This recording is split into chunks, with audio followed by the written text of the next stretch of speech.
Pursuant to Executive Order D 2024-9, dated August 15th, 2024, I hereby call to order the second extraordinary, which feels pretty ordinary at this point, session of the Colorado Senate of the 74th General Assembly of the State of Colorado. Will the clerk please call the roll?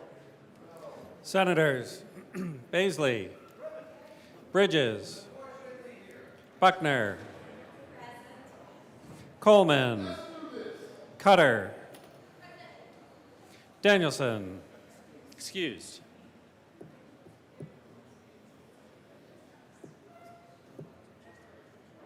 Exum, Fields, Gardner,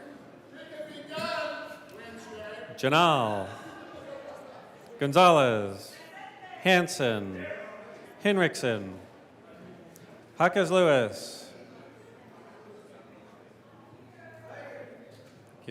Kirkmeyer, Kolker, Liston, Lundin, Marchman, Michelson Janae, Malika, Pelton B, Pelton R, Priola, Rich, Roberts, Rodriguez, Simpson, Smallwood, Sullivan, Van Winkle, Will,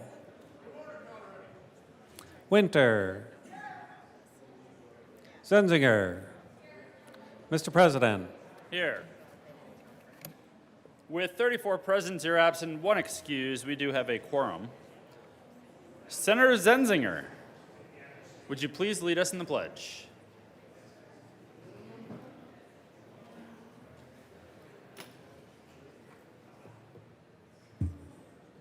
Colleagues, please join me in the Pledge of Allegiance. I pledge allegiance to the flag of the United States of America and to the republic for which it stands, one nation, under God, indivisible, with liberty and justice for all. The Secretary of the Senate has received the executive order for the second extraordinary session of the 74th General Assembly. We will forego the reading of the executive order and it will be spread upon the pages of the journal. Majority Leader Rodriguez. Thank you, Mr. President. I move that a committee be appointed to notify the House that the Senate is organized and ready for business. Is there any objection? Seeing none, Senators Janal, Roberts, and Rich are appointed to notify the House and that the Senate is organized and ready for business. Senators, you are excused. Good luck over there. Keep an eye out for your buddy. Majority Leader Rodriguez. Thank you, Mr. President. I move that a committee be appointed to notify the governor that the Senate is organized and ready for business. Is there any objection? Seeing none, Senators Fields, Winter, and Gardner are appointed to notify the governor that the Senate is organized and ready for business. Senators, you are excused to meet with your counterparts from the House to notify the governor that we are organized and ready for business. The Senate will now stand in recess until the committees return.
Thank you, Mr. President. I bring greetings from the House where the donuts are in abundance and the coffee has been poured, and we are finally organized and ready to get to work.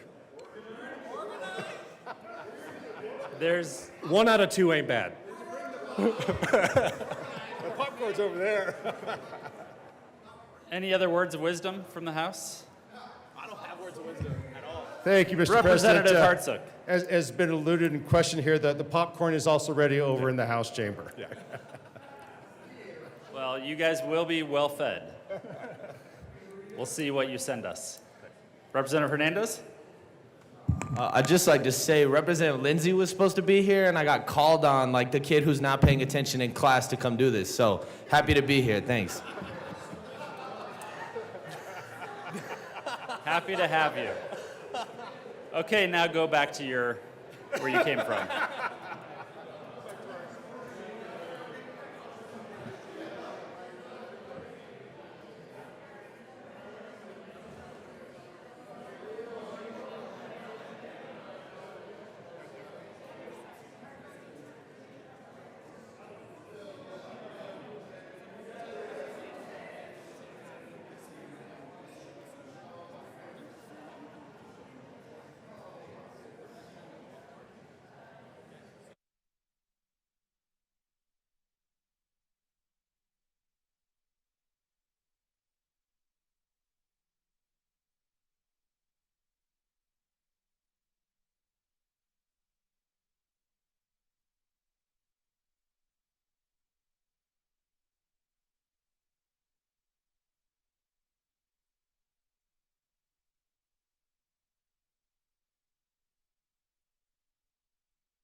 The Senate will come back to order. Would the committees please report?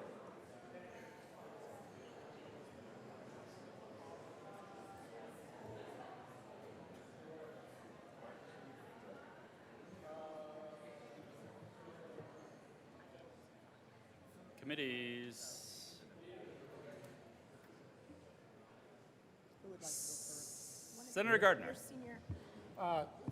Thank you, Mr. President. So for one last time, I hope, our committee went to the governor's office, actually found him there, actually found him at work.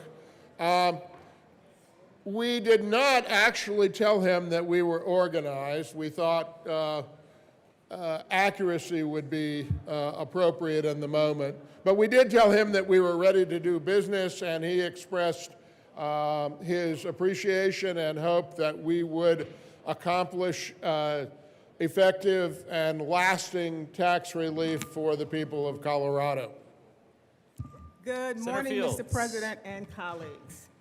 We did have a brief chat with the governor, and we told him that we are ready to go to work. We're ready to do something, and we're ready to do it right now. Senator Winter. Thank you, Mr. President.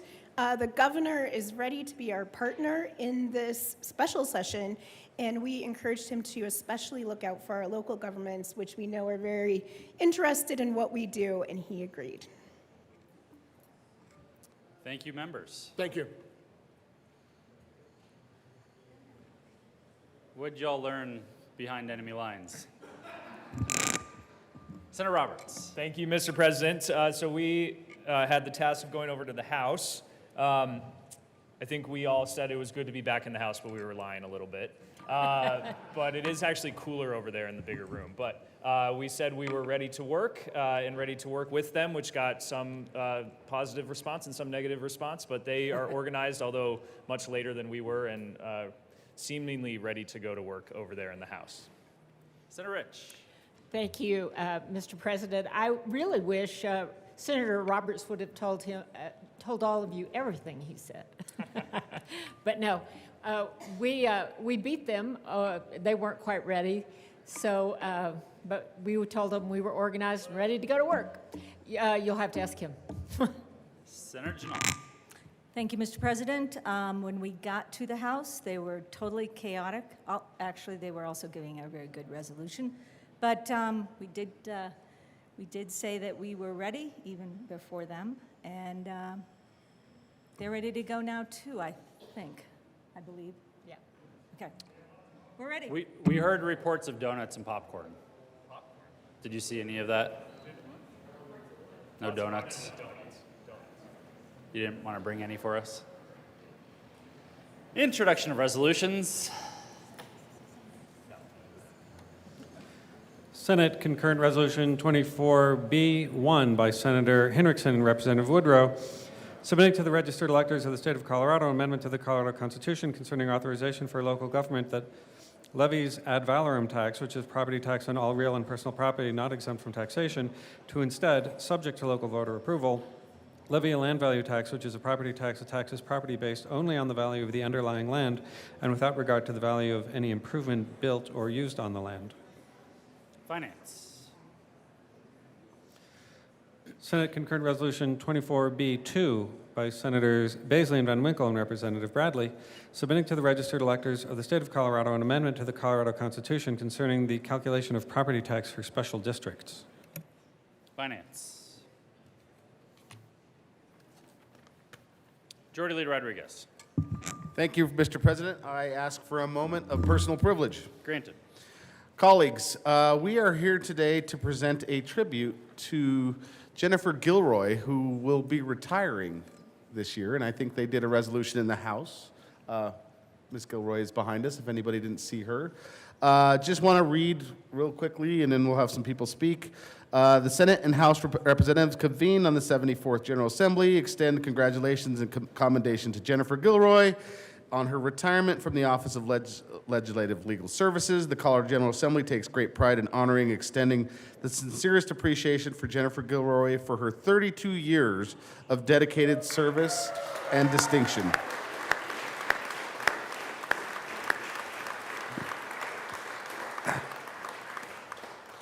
Beginning in 1992 as a bill drafter in the areas of family law, criminal law, and human services, Ms. Gilroy was known as her outstanding ability to communicate with and serve legislators, capably translating their ideas into well-crafted legislation. After 5 years as a team lead, Ms. Gilroy was named the reviser of statutes in 2004.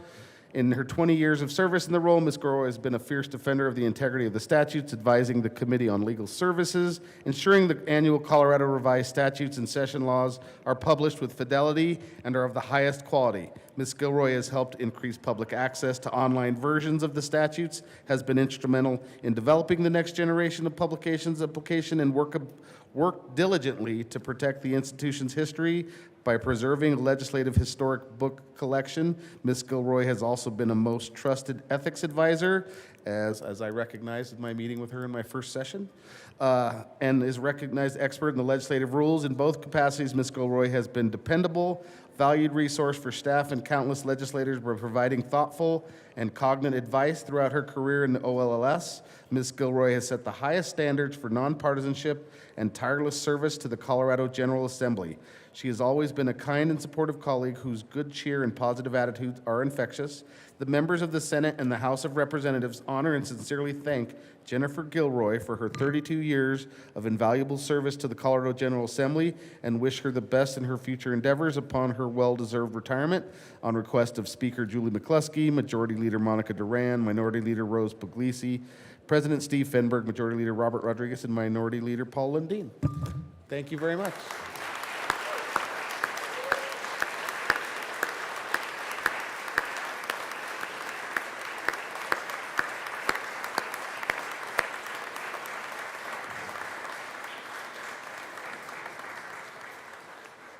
Senator Gardner. Thank you, Mr. President. Everyone, please be seated. I request a moment of personal privilege, Mr. Granted. President. Thank you. Mr. President, colleagues, people of Colorado, when I heard that our reviser of statutes, Jennifer Gilroy, was retiring, my first reaction was, well, can't I stop that?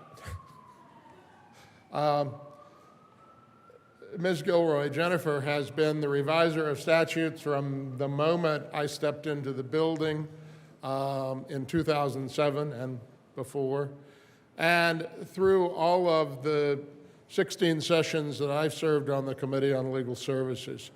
So much of what happens in the Office of Legislative Legal Services, we don't see. We see a lot. We see what drafters do. We see so much of that. But on a daily basis, there are people working to make sure that these books are accurate. And it matters. It matters to the courts. It matters to attorneys. It matters to the parties. It matters to the people of Colorado who decide that they're going to bring a ballot initiative or something, that what they pull off of the shelf is absolutely as close as could ever be accurate. Through all of that, Jennifer Gilroy has overseen the process of the positive reenactment of the Colorado Revised Statutes. When I got here, I didn't even know you needed to do that. And the reviser's bill every year, and with a great staff that I know she wants to express her appreciation to, we do that every year, but it's putting our imprimatur on what is a gargantuan piece of work. I think the tribute said, trusted ethics advisor. Ms. Gilroy has been my trusted ethics advisor, and perhaps to many of you. And when that ethics question arises in the middle of a committee because some issue that you never thought would find its way there because you, for my case, a client, for others, perhaps a business or family interest,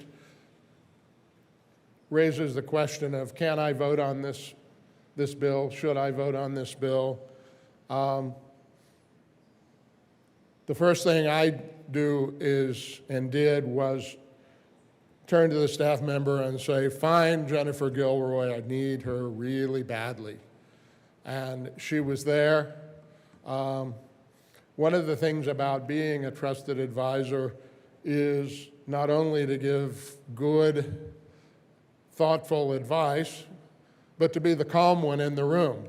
And there's nothing tougher than having a lawyer for a client. And even having the simplest of country lawyers for a client makes it that much tougher. And then there is the important thing that Jennifer has done in advising about these books. And again, you may say, well, they're just books. No, they're not. They're the positive law of the state of Colorado. And when every year we do the positive reenactment and we do the reviser's bill, we come up here and tell you, and I think you trust us and you trust the reviser and her staff, that these are non-substantive changes, that we have gone through and changed commas to semicolons and 1C to 1B and taken out things that weren't there. But that could be a contentious process. I mean, think of all the bills that you've had where someone said, oh, this is not substantive, and it was. We need these statutes because we're a country of the rule of law, and we're all part of that, and the reviser of the statutes upholds the rule of law with the accuracy and availability of the law.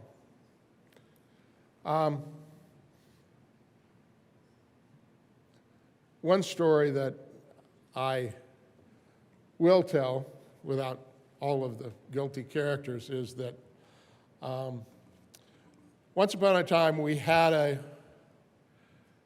request to deal with a Department of Revenue action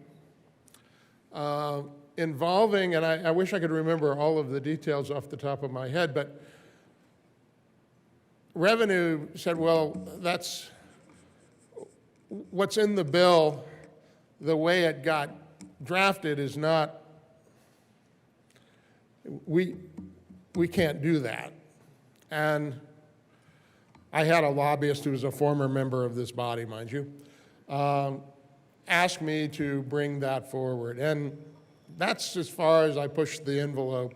I'm not sure, Ms. Gilroy, that you were ever comfortable with that. But we stood here and explained to members why that change was not substantive, and I believe it was not. But it was as far on that envelope as I think we've ever been. And Ms. Gilroy, you were my conscience on that because this process and the things we engage in matter. Jennifer has been, dare I say, the guardian of those things for some 20 years and longer. I'm glad you stayed till I'm gone. Julie, I would be remiss if I didn't say, I wish you'd have stayed till I was gone. We miss you. So many of the Office of Legislative Legal Services have been there. Sharon, thank you for being here. I don't know how to say, Jennifer, thank you. Thank you for those, they were moments in my life. Moments that I was perhaps not at my best, and you were at yours. And as a member, saw me through, and I have to believe that each and every member who had those trials, had those challenges, had to answer the ethics question, had to decide whether something was or wasn't substantive, and then to act, got the best from you. I'm a better lawyer because of you. I learned to lawyer better from you. That is, for those of you who aren't, I will tell you that is the highest compliment, that someone you work with, you walked away and said, you know, I ought to do that. So, Jennifer, thank you. I'm going to miss you. I think we'll miss this building. I hope you'll miss all of those challenges, but at the same time, look back fondly on them and what you've done on behalf of my constituents, the body, and the people of Colorado. Thank you, and we wish you the very best.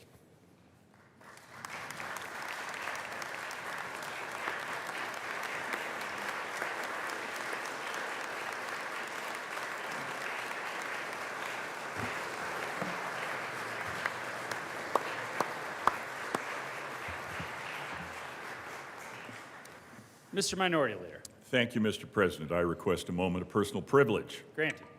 Thank you very much, Mr. President.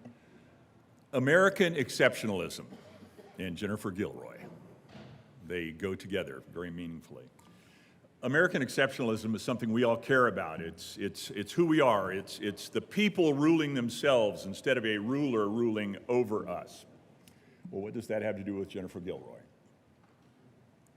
You know, we try to honor this idea that the people can govern themselves with beautiful buildings that even have stained glass windows. But at the end of the day, it's the people who do the work to govern themselves that are what's exceptional. And what makes America and Colorado great, and Jennifer Gilroy is key to that. Walk with me briefly. It's all about the rule of law instead of the rule of a tyrant or the rule of a king, a monarch, someone else. The rule of law is how the people come together and say, no, this is what we want. But you can't have that rule of law if you don't have sound rules to make the law, and that is one narrow aspect. I would associate myself with all the comments from my colleague about how Jennifer has served in so many ways, but I'm going to comment specifically about one specific area. Sound rules give us better law because it gives us the ability for the people to come together in their diversity of perspectives and find a pathway forward that honors what those who sent them here to create the laws would like to have. And you can't do that without the rules. And boy, there have been so many times. We need a senatorial 5. And we call downstairs for Sharon Eubanks. Julie Pellegrin helped out at times as well. Jennifer Gilroy, Ed DiCecco. But for me, very frequently, it was Jennifer Gilroy. Jennifer, I really don't understand. Can you come help me understand what this rule is to be all about? And so she helped us in that way, in a meaningful way. But it also takes, to get to the best rule of law, not only rules, but sound lawmakers. And that can be a little bit ticklish, because lawmakers are people, and people are all fallible. We all make mistakes. And so we create more rules around how we should behave, and we call those rules about ethics. And they can be really challenging. They're the conversation people just don't want to have. Can I do this? Can I not do this? How does this fit? Would this be immoral, illegal, unethical? And Jennifer has toiled in that vineyard in a meaningful way to make sure that we as lawmakers could in fact find that straight and narrow path that made us the best we could be. So as we applied the rules of how we would behave and comport with each other, we could get to the best rule of law and the best governance by the people. So it is with regard to those rules, the pursuit of ethics as we apply those rules to create great laws and hold ourselves accountable, that I believe the work that Jennifer Gilroy has done is fundamental, is key. It is how we, by her good offices, have delivered on the promise and the idea that America can be and is today exceptional. Jennifer, thank you so much for your help personally and for the body and for the caucuses over the years. Thank you very much, Jennifer.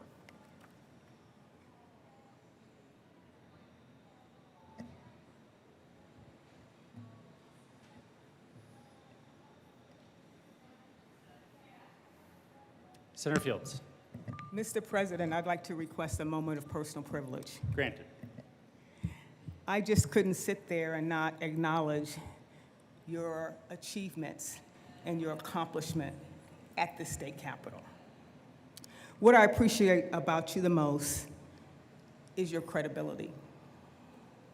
Over the years that I've served down here, that's one thing I could always count on, you being credible, you being consistent, you're being accurate, you being an advisor.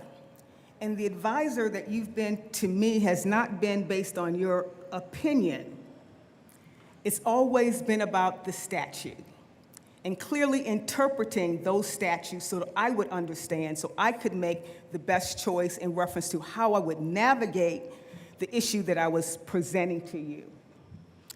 I can't thank you enough, because when I came into this building being a freshman, I needed someone that I could rely on and lean on to making sure that I understood what I was doing, because I knew that my actions would have a reaction in reference to how I vote or how I navigate or how I proceed and move forward.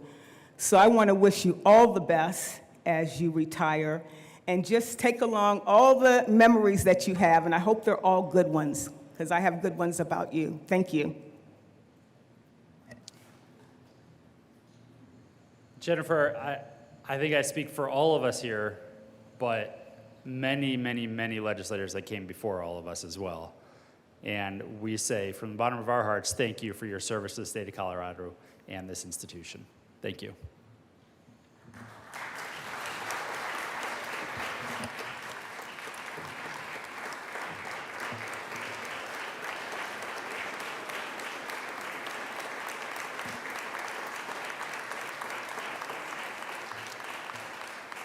The Senate will stand in a brief recess.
Senate will come back to order.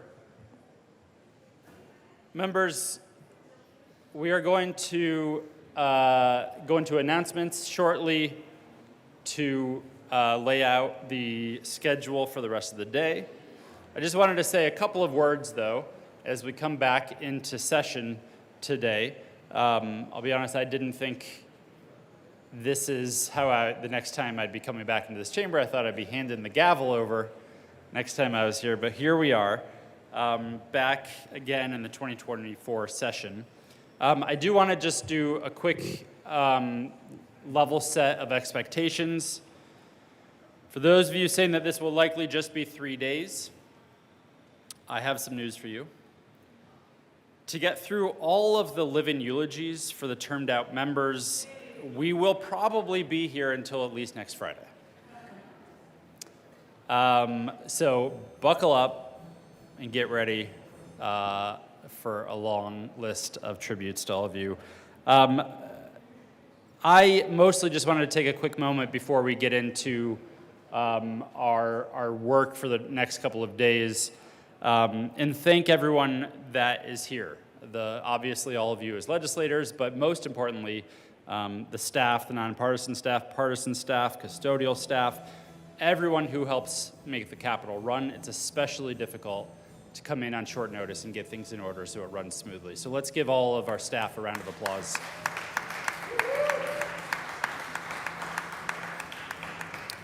I don't think any of us wanted to spend the end of our summer here in the Capitol, but we are here for an important reason to do important work. And I also wanted to say that I'm very grateful for everyone who has come to the table to determine a path forward to help us have this conversation over the next few days on important bills. I want to especially thank Senator Chris Hansen and his work and all of the members on the Property Tax Commission that have actually continued to meet even after session ended. And thank you to everybody who has worked and come to the table over the last several weeks to determine a path forward on some of these difficult issues. We have a responsibility as lawmakers to keep showing up and to govern. Let's make sure our best selves show up to do this work and that we treat everyone with respect, patience, and the grace that our constituents expect and demand of ourselves. I look forward to the work ahead over the next, hopefully just 3 days, the debates, the discussions, for us to together consider what's best for the state of Colorado. And so now, for what I really genuinely hope is the last time in 2024, let's get to work. Announcements. Senator Mollica, so glad to see you. To the best, most handsome president of any Senate in the United States. Thank you, President.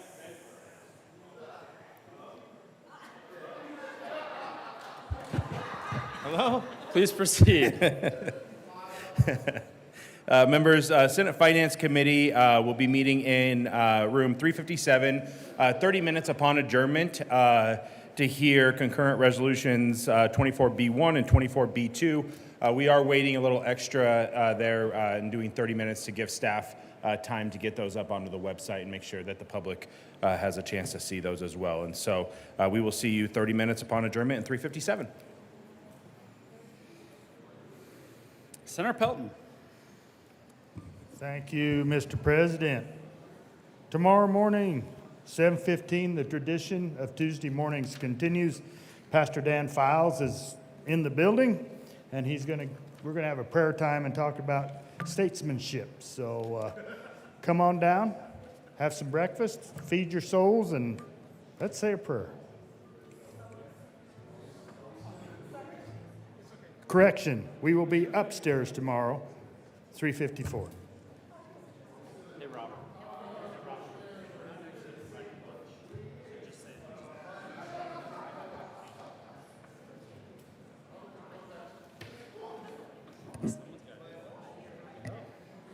Mr. Majority Leader.